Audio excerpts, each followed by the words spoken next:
Bloomberg Audio Studios. Podcasts, radio, news. This is Bloomberg Businessweek with Carol Massar and Tim Stenovec on Bloomberg Radio.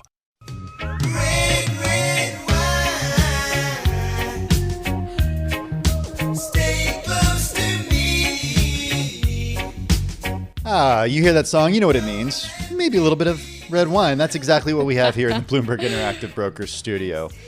Pangaea. It's a Greek word that means all the earth. It was used to describe a supercontinent that existed 240 million years ago, made up of all the continents and land masses that are now separate. The name comes from the Greek words pan, which mean all, and Gaia, which mean earth. It'll all make sense as we bring in our next guest. And I know my co-host Carol Massar is very, very sad to be missing this. She talked with one of our guests about a year ago and yes, sampled some wine. I believe she even kept the bottle because the labels alone are gorgeous. Joining us now, back with us, Travis Braithwaite, the founder of Pangaea Estates, as well as Pangaea Estates partner Michel Rolland from the Napa Valley. It's good to have both of you with us. How are you? Great, thanks. Thank you. Yeah, thanks so much for joining us. Talk a little, we have wine guests frequently on Friday, thanks to our producer, Paul Brennan, who knows what we love on a Friday afternoon. But when you think about the market out there, Travis, there's no shortage of wines to choose from. It's an incredibly competitive market. How do you make Pangaea wine stick out? Well, that's true. It is a competitive market. I think our unique selling point is the innovation and the way we've changed what we do. We've changed the norm. We've stepped a little bit away from tradition, and we've created something that's a world first. I want to bring in Michelle into the conversation too, because, Tim was just pointing out our producer, Paul Brennan. Paul was giving us a heads up here that on August 28th, so next Wednesday, National Red Wine Day, also conveniently same day as NVIDIA's earnings. So if anybody needs some wine, potentially after those results, there you go. Maybe it'll be NVIDIA shorts. Who knows? Right. We'll have to see what happens there, but wanted to point that out though. But Michelle, when it comes to what you do here, give us kind of a background of how y'all got to this point to our listeners who might not know kind of the background of what y'all do here. We need a long time. That's a long background. No, but in fact, my job is winemaker, and we invent the word flying winemaker just for me, because I was doing wine in so many countries, 22 in all my life. And when I met Travis to do Pangaea program, when you are getting old like I am, you need something attractive or new or interesting, and to blend different wine from different country what was for me attractive, because I did so many blends in Bordeaux, in Italy, in Spain, in California, or everywhere in the world, and to do blending between 5 different countries was crazy enough to seduce me, and so that's why I said to Travis, you are the man for the logistic, but I am the man for the blending. And so here we are, and we are very happy. Well, I want to make sure our viewers and listeners understand exactly what's going on. So correct me if I'm wrong, but the blend of grapes includes grapes from, the blend of wine includes grapes from 5 different countries, Travis, is that right? Yes, so it's a classic Bordeaux style blend. So Cabernet Franc from South Africa, Petit Verdot from Spain, Malbec from Argentina, Merlot from Bordeaux, France, and Cabernet Sauvignon from Napa Valley in the US. So it's about 33% Cabernet Sauvignon, 39% Merlot, 19% Malbec, Cabernet Franc 6%, and Petit Verdot 3%? Yes, on the vintage you have. Okay, that's the 2016 vintage. It changes every year. Okay, how has it changed in recent years? I mean, and why does it change? Depends of my humor. You're the boss. But really, I mean, how do you know? How do you know? Wine takes a long time to make. Right. So how do you know what you want in terms of the blend ahead of time? So we know what we want from the wine itself. We want something harmonious, balanced, powerful, elegant, and with structure. So we kind of go into it knowing the style of wine we want to make, and the blend is made at the time we sit and try each of the varieties. And whatever is standing out, and Michel is the master of the blend, we create the perfect wine from the components that we have every year. All right. Well, I've got the 2016 red blend in my hand. I'm going to pull a Carol Massar. I'm going to do my best Carol Massar. Yes. And try to pop the cork on the air without spilling it on my... Now I'm very self-conscious. All right, here we go. Here we go. I'm not a sommelier. Hold on. Ready? Oh. Perfect. Okay. I would say the timing, in hindsight, the timing wasn't great. There was a little too much. The suspense, though. Yeah, maybe a little too much suspense. Well. But all right, so Jess, you ask a question while I'm going to pour some samples for ourselves because, it's Friday afternoon. Yes, thank you. And then you can pour me one as well. Travis, I wanted to bring you back into the conversation. Talk to us about what's distinctive about each red grape component here.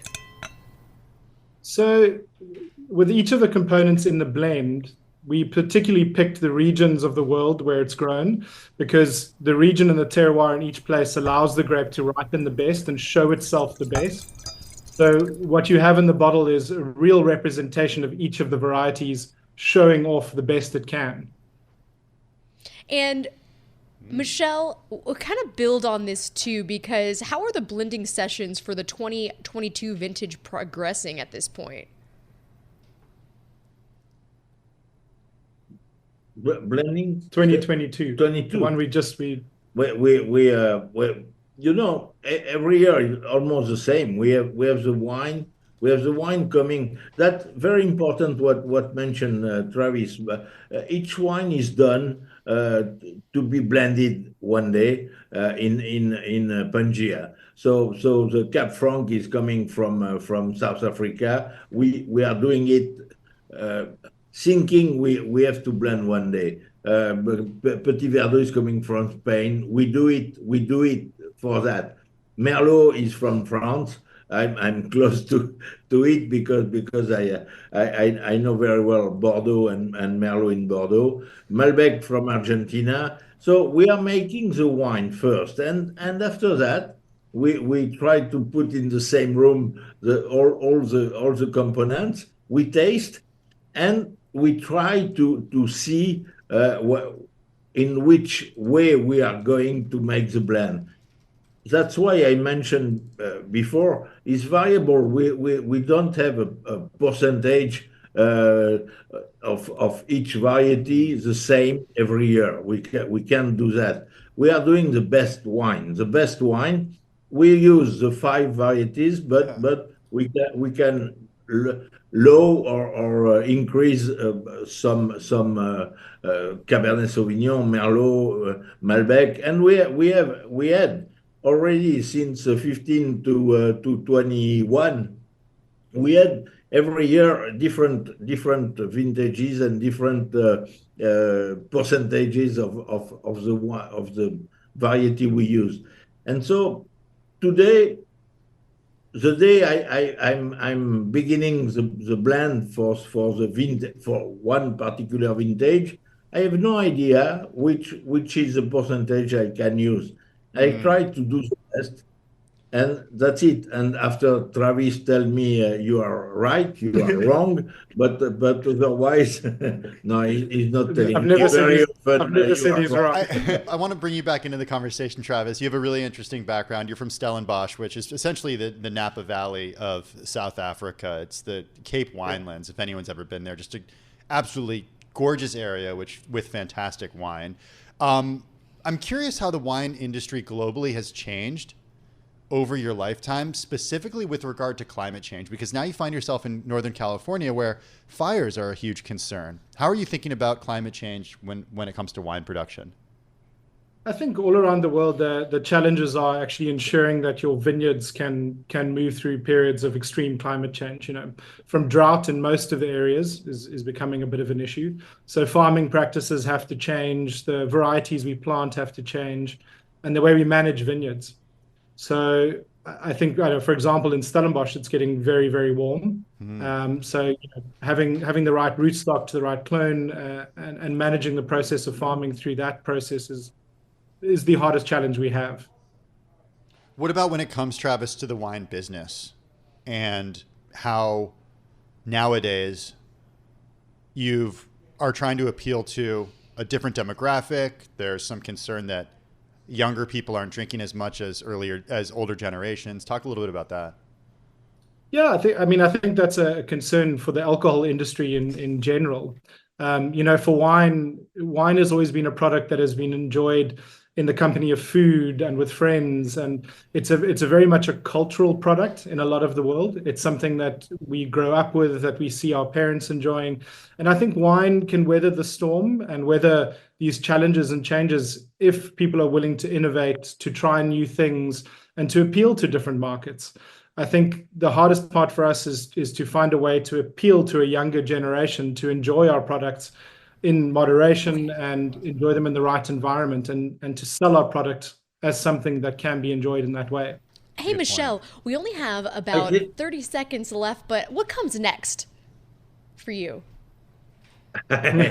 No idea, but I want to say something about the new consumption and the new people. Now the new people before was very traditional consumption. So people was liking Bordeaux, even Napa, Burgundy, Italian or Spanish. But okay, but today the new generation is looking for story, and today the story is very important. So they are looking like they are looking in alcohol, like in wine. And wine, I think we have to find some way to make more fun and to give more fun. And we imagine with Travis to make wine from fun is a good word to describe the wine industry. We're gonna have to leave it there, guys. Pangaea Estates partner Michel Roland and Travis Braithwaite, the founder of Pangaea Estates. This is Bloomberg.